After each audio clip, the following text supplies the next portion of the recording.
mga kapamilya, among ihatod kaninyo ang mga sugilanon ug istorya nga among gibantayan gikan sa lain-lain nga reyon sa atong nasod. Ako si Annie Perez ug kini ang TV Patrol Regional.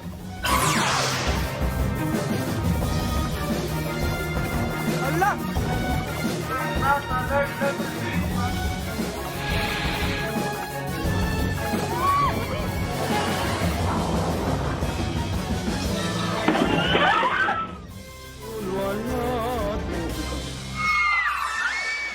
Nag-una sa atong mga balita. Na-trap ilawom sa staff building ang mga empleyado sa usa ka pribadong landfill sa Dakbayan sa Subo.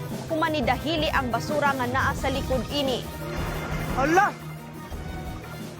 Gilusa dayon ang rescue operation aron luwason ang mga natabunan. Usa dayon ang gikumpirmar nga patay samtang 12 ang nakuha o gidala dayon sa tambalanan.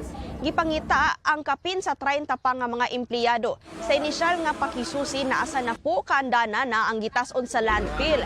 Gisusi sab sa Cebu City Environment and Natural Resources ang hinungdan sa insidente.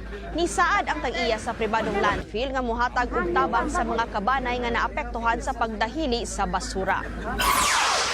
Nitahan sa otoridad ang lalaking gitudlong maong nipatay sa babay nga gisud og plastic storage box sa Pinagwarasan, Basod, Camarines Norte.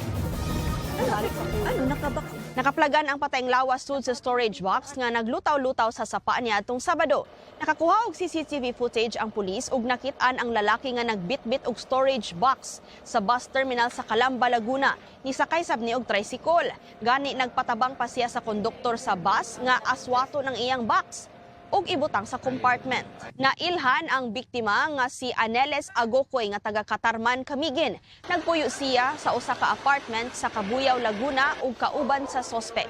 Dinhisab gikuha sa tricycle ang lalaki nga naghatod og storage box paingon sa terminal sa bus. Kini ang isaysay sa tricycle driver ug iyang kauban. Nahimong sospek sa krimen ang gikauban ni Agokoy. Nitahan siya niadtong Miyerkules ngadto sa mga pulis sa Rosario, Batangas apan wala giangkon ang pasangil batok kaniya. Matud sa amahan sa sospek, nibutyag iyang anak nga aksidente ang nahitabo diyang naglalis ang duha.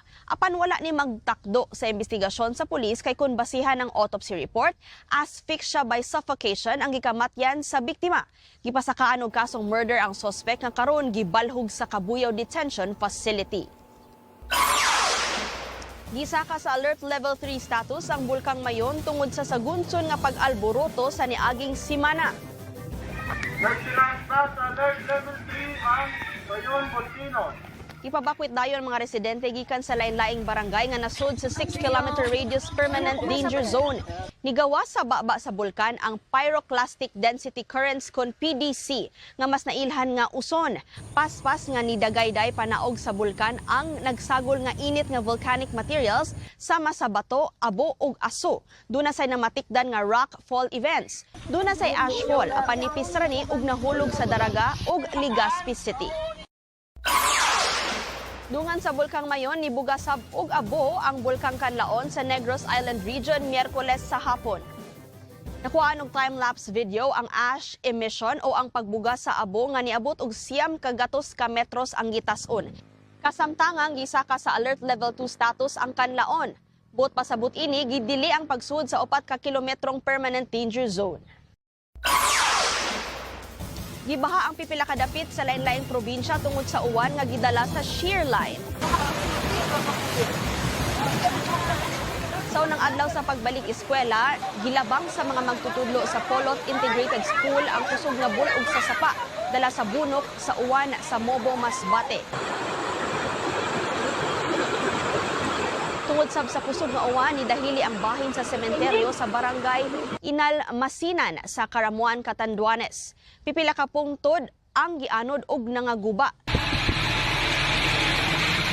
Nakasinati sab og pagbaha ang pipila ka barangay sa lungsod sa Viga. Naguba ang bahin sa spillway sa barangay Almoela nga gitambakan og yuta aron maagian sa mga residente nga buot mulikay sa kusog nga sug sa sapa.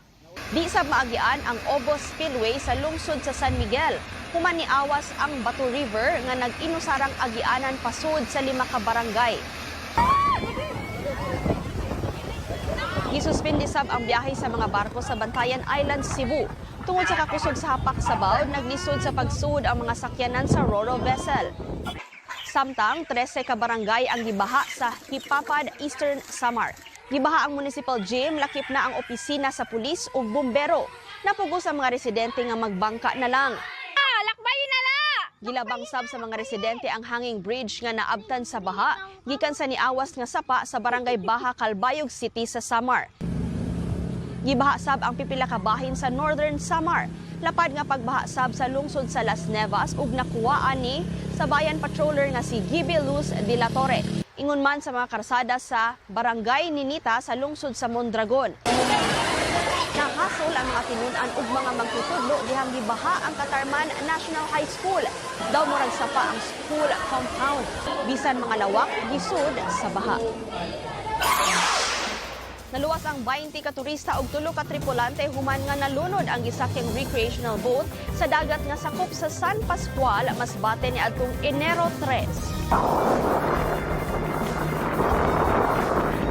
Matod sa Philippine Coast Guard District Southern Tagalog, gikan sa San Andres, Quezon ang bangka ug paingon sa Sombrero Island aron mag-island hopping. Apan tungod nga dagko ang bawd, nabuslot ang bahin sa bangka. Gidala sa Sombrero Island ang mga naluwas. Nangasamad ang siyam sa mga sakay nga dali dayon gitambalan.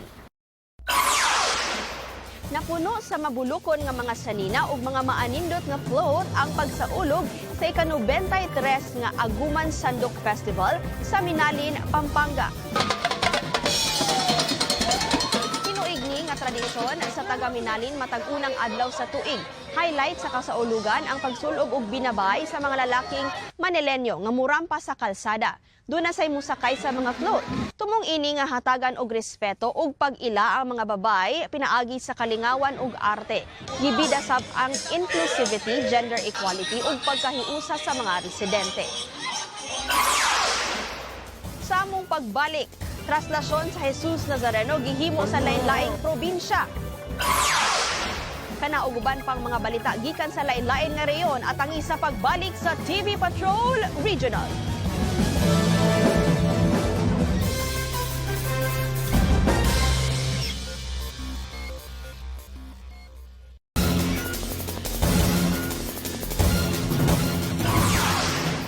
Balik din sa TV Patrol Regional. Gitay og 6.4 magnitude nga linog ang Davao Region ni adtong Miyerkules. Nagdinaganay ang mga tao paggawa sa merkado dihang nabatyagan ang pagtayog sa lungsod sa Manay. Nabatyagan sab ni sa barangay Kayawan. Ni bakwit gikan sa mga school building ang mga tinunan sa Davao City. Nidahili ang bahin sa Senior San Lucas Chapel sa barangay Santiago sa lungsod sa Caraga. Kinira ang nag-inusarang istruktura nga naguba atol sa linog.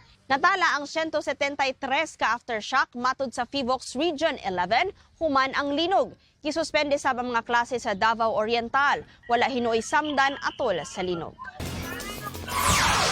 Ibaliktad ang van nga dunay kargang mga sako sa bugas sa bahin sa Marcos Highway sa Tuba, Benguet sa niaging Miyerkules. Makitan sa video nga paspas ang pag-atras sa van gikan sa subidahon nga bahin sa karsada. Gibangga ang lain pang van ug nibaliktad. Nagpasad sa daan ang mga kargang sako sa bugas. Gidala dayon sa tambalanan ang samdan nga driver. Padayon ang investigasyon sa insidente. Gipatawag sa Land Transportation Office ang kapitan sa Barangay Basak, Mandawi City human nga nisupak sa balaod sa kadalanan. Nakuha og video ang barangay kapitan sa Basak, Mandawi City nga si Felipe Diano nga way gisulob nga helmet samtang nagmaneho sa iyang motorsiklo. Nilahos pagyud si Kapitan Diano bisan kun puwa ang traffic light signal. Giisuhan siya og citation ticket sa Traffic Enforcement Agency of Mandawi Kuntim tungod sa mga violation apan alang sa LTO dili ni paigo. Gawas sa show cause order nga kinahanglan niyang atubangon, gisuspende sab og 90 ka adlaw ang lisensya ni Diano. Dungan sa kasaulugan sa kauluhan sa pista sa Jesus Nazareno, pipila ka probinsya sab ang nagpahigayon sa ilang tinuig nga traslasyon ni adtong Biyernes. Sa Balangas City, Bataan, nikuyog ang mga residente sa prosesyon nga gipasiugdahan sa Cathedral Shrine and Parish of St. Joseph. Uban ang Diocese of Balanga ni adtong Lunes. Gisugdan ang paghawk sa imahen sa Puong Jesus Nazareno sa Naga City. Biyernes sab gisugdan ang ilang paghawk sa Holy Cross Parish. Gisundan ni og penitential procession sa mga karsada sa Dakbayan. Gidagsa sab sa mga deboto ang traslasyon sa Catarman Cathedral sa Northern Samar. Wala nakababag ang uwan sa mga deboto aron lang makahiusa sila sa kasaulugan ingon man sa ilang pagpakita silang hugot nga pagtuo ngadto sa Puong Jesus Nazareno.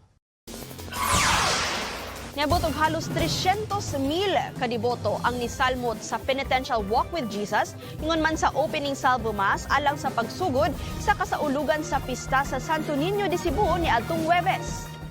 Igampo mo kaming mga makasasala karon sa oras. Kini ang timailhan nga magsugod na ang mga misa nobenaryo hangtod na sa adlaw sa Fiesta Señor mismo karong Enero 18. Gisubay sa mga deboto ang kapin sa 2 kilometrong ruta gikan sa Puente Osmeña Circle paingon sa Basilica Menore del Santo Niño. Matod sa Cebu City Police Office, nindot ang panahon atol sa kalihukan. Hinungdan nga daghan ang nisalmot sa prosesyon. Daghan sab ang buot mga liya human sa sagunson nga kalamidad nga niigo sa probinsya. Matag oras himuon ang misa.